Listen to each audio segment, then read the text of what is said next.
안녕하세요. 캔들피그의 이런저런 시간입니다. 저희가 코로나 이후로 투자시장 버블에 대한 이야기나 경제 리스크에 대한 주제를 최근에 많이 하는 편이죠. 긍정적인 이야기보다는 어쩌면 이런 것들이 부정적인 내용에 가까운 것들인데요. 사실 저희도 사람인데 좀 좋은 이야기 공유하고 싶어서 통계나 기사를 찾다 보면 오히려 생각보다 더 심각해서 충격을 받는 경우가 참 많습니다. 그렇다고 듣기 좋은 말 좀 해보자고 막장 국뽕 채널들처럼 시덥지 않은 거 막 부풀려서 말하는 그런 행동은 절대 못하겠는데요. 그래서 의도한 거 반, 본의 아닌 거 반 해서 최근에 좋은 이야기, 희망적인 이야기를 못 해드렸던 것 같습니다. 그 점 죄송하게 생각하고 있고요.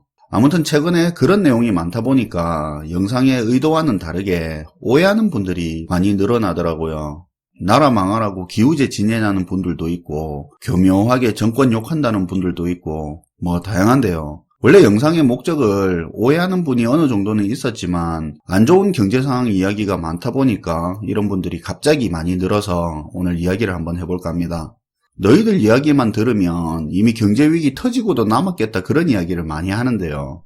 여러분들 혹시 젠가 게임 아시는가요? 보드게임의 일종인데 처음에 시작될 때 나무로 된 블럭을 탑처럼 쌓아놓고 한 사람씩 돌아가면서 그 탑에 나무 블럭을 빼내는 게임입니다. 하나씩 빼내면서 게임이 진행될수록 탑이 위태위태해지겠죠. 그러면서 굉장히 조심히 나무 블럭을 꺼냅니다.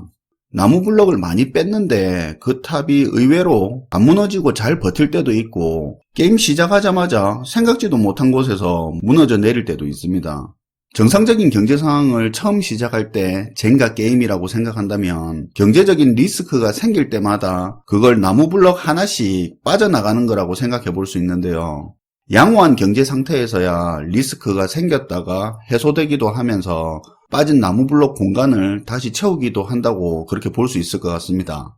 그런데 지금 상황은 큰 리스크들이 계속 생겨나고 하나도 해결되는 거 없이 누적되고만 있는 상황인데요. 원래 해결 안 되던 고질적인 문제였던 일자리 감소, 소비 둔화, 출산율 문제에다가 해결 안 된 미중 무역 전쟁, 코로나 이후로 더 악화된 세계 무역 경기, 실업 증가, 대규모 양적 완화 때문에 발생해버린 자산시장 이상 급등 현상, 특히 부동산 가격은 직접적으로 체감할 정도로 양극화를 심화시켰죠. 거기다가 돈 푸는 동안 기업, 가게, 부채 규모도 굉장히 커졌는데요. 근데 또 문제는 경기가 개선되지 않고 일자리도 점점 줄어들면서 돈을 빌린 가계 기업이 부채를 상환할 여력이 점점 줄어들고 있는 겁니다. 또 가계 기업 중에 일부는 사업자금, 생계자금으로 빌린 돈으로 급등하는 자산시장에 투자를 해버리는 상황이죠. 거기다가 또 유럽 경제위기 가능성에 대한 기사도 점점 잦아지고 있는 추세입니다. 그동안 영상을 통해서 다 해왔던 이야기인데요. 어느 하나 제대로 해결된 것 없이 리스크가 누적되고 있는데 뭐가 터져도 다 이유는 될 수 있는 그런 것들입니다. 저는 한 번씩 그런 생각도 하는데요. 지금 리스크가 누적되면서 젠가 탑에 나무 블럭이 많이 빠진 상태인데 투자 심리가 과열되면서 그 위태위태한 나무탑 위에다가 추가로 블록을 쌓아 올리고 있는 것 같다는 생각이 듭니다. 이건 뭐 그냥 개인적인 생각일 뿐이긴 하지만 어쨌든 투자를 하든 안 하든 우리는 경제활동을 하는데 최소한 국내외 경제에 이런 리스크가 있다는 걸 공유하고 싶은 겁니다. 듣고 싶은 이야기보다 알아야 되는 이야기요. 리스크가 있다고 당장 경제가 망한다는 그런 의미는 아닙니다.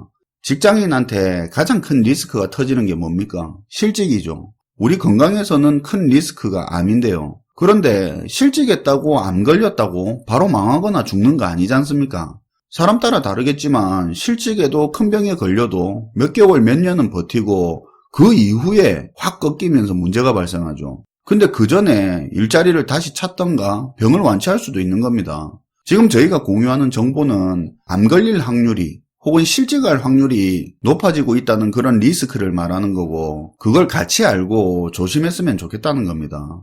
저는 누구 못지않게 대한민국 국민인 걸 자랑스럽게 생각하고 살아가고 있습니다. 요즘에 대한민국 얼굴에 먹칠하는 인간들 때문에 속이 좀 상하기는 하지만 그래도 나라 망하라고 기우제 지내는 그런 사람은 아니라는 걸 말씀을 드릴게요. 그리고 사실 경제 이야기하는 척 하면서 교묘하게 정치 편향된 말을 한다는 그런 이야기는 하도 많이 들어서 사실 별로 신경을 안 쓰는 부분입니다. 왜냐하면 이상적인 중립은 없습니다. 진보당 10분 까고 보수당 10분 까면 그게 중립입니까? 여기 잘못했으면 저기 잘못 이야기해야 중립입니까? 저는 그렇게 생각 안 합니다. 저는 그런 기계적인 중립을 굉장히 싫어하는데요. 그거 위선이라고 생각합니다. 국가 경제 운영하는 거 그냥 정부 여당이 결과에 대한 성과나 책임 다 가져가는 겁니다. 국가 경제 운영에 있어서 직접적인 부분에 야당이 할 수 있는 게 별로 없습니다. 그 말은 경제 상황이 안 좋다는 말은 언제나 정부의 책임이 내포되어 있다는 거고요. 경제 상황이 좋다는 거는 언제나 정부의 성과가 내포되어 있다는 겁니다. 다만 저희 영상의 목적 자체가 리스크의 공유지 정부의 비판이 아니라는 건데요. 교묘히 비판하려고 경제 리스크를 이야기하진 않습니다. 교묘히 까면 정보 전달이 분명하게 안 되는데 목적이 비판이라면 명확히 비판을 해야 되겠죠.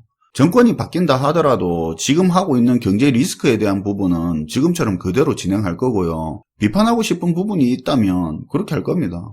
아무튼 저희 영상이 투자 정보만을 목적으로 운영되는 채널이 아닌 걸 대부분 아실 텐데요. 문턱 낮은 경제 정보를 지향하고 있습니다. 경제 시스템이라는 게 다양한 인간들의 욕구와 이해관계들이 시스템화된 거기 때문에 사고와 견문을 넓히는 차원에서 다양한 주제도 다루는 거고요. 거창하긴 한데 부끄럽지만 그런 생각으로 채널을 운영하고 있습니다.